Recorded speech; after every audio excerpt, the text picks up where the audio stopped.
Have you ever said very good, very tired, very happy, and thought, am I saying this the right way, or does it sound too simple? Oh, yes. I remember feeling exactly that way. Today, we fix that. By the end of this conversation, you will have many better, more natural ways to say very in English. Hello, everyone. Welcome back to Fluent Thrive, where real conversations help your English grow. I'm Olivia. And I'm David. So happy you're here with us today. David, before we start, how was your morning? Honestly, I went for a short walk this morning. The air was so fresh. I wanted to tell my neighbor, but I couldn't find the right word. I just said, "It's very nice outside." Oh, that is perfect timing, because today we are talking about exactly that. Wait, really? Yes, today we are talking about something many English learners use every single day, but there are so many more interesting ways to say it.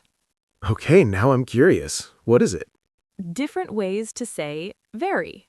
Oh, so instead of very tired, we can say something better? Exactly. And don't worry, today we'll learn this together, step by step, in simple, everyday English. Okay, David, let's start easy. The first two words that can replace very are ones you already know, really and so. Oh, like, I'm really tired? Yes, exactly. Instead of very tired, say really tired. It sounds more natural in conversation. And so? Like, I'm so tired? Perfect. Native speakers say this all the time. I'm so happy. That movie was so good. The coffee is so hot. That does sound more natural than very hot. It does. Now, quick story. Imagine you are meeting a new friend at a cafe. She says, "How was your weekend?" And you want to say, "It was very good." Okay, it was very good. That sounds a little formal, right? Exactly. But if you say, "It was really good," now it sounds warm, friendly, natural. I like that. It feels more like a real conversation. And here's something interesting. Many learners know really and so, but there's one small mistake they make with these words. We'll talk about that in just a moment. Hey, before we continue, we have a little question for you. How do you usually describe your feelings in English? Do you say very happy, or do you already use really or so? Tell us in the comments below. We love reading your answers. Okay, let's keep going. Okay, here is that small mistake I mentioned. Many beginners say very so good or really very nice. They mix these words together. Oh, yes, I think I did that before. It happens, but the rule is simple.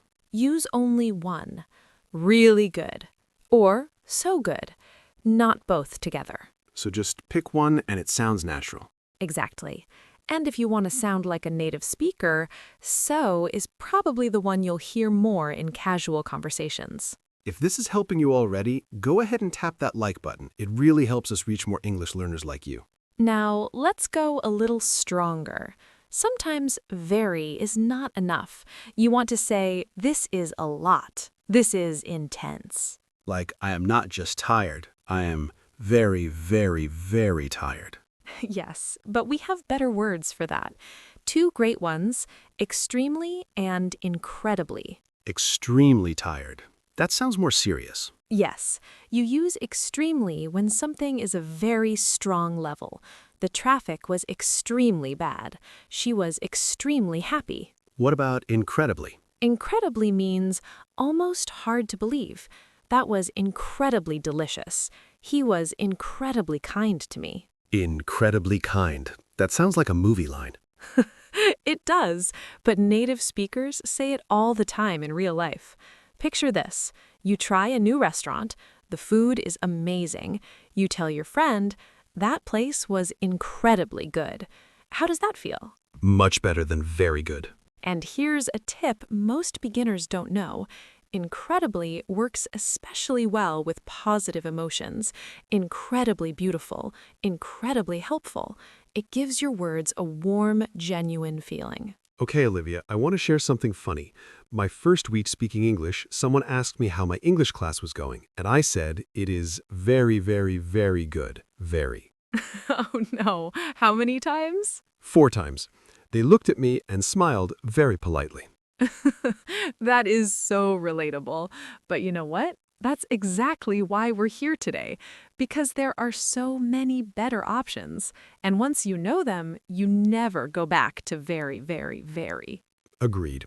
Okay, what's next? Now, two words that beginners often hear but don't use enough: absolutely and totally. Absolutely. That one sounds very confident. It is absolutely delicious, absolutely right. You can also use it alone to agree with someone. Someone says, "This is a great idea." You say, "Absolutely." Oh, so it works as a full answer too. Yes, very useful. And totally is more casual, more friendly. "I'm totally ready." That's totally normal. That's totally fine. I hear that one a lot. Yes, especially when someone apologizes and you want to be relaxed and friendly about it. "Oh, totally, don't worry." That sounds so natural. Subscribe if you're learning new things right now because we have so much more coming on this channel. Okay, here is a surprise tip.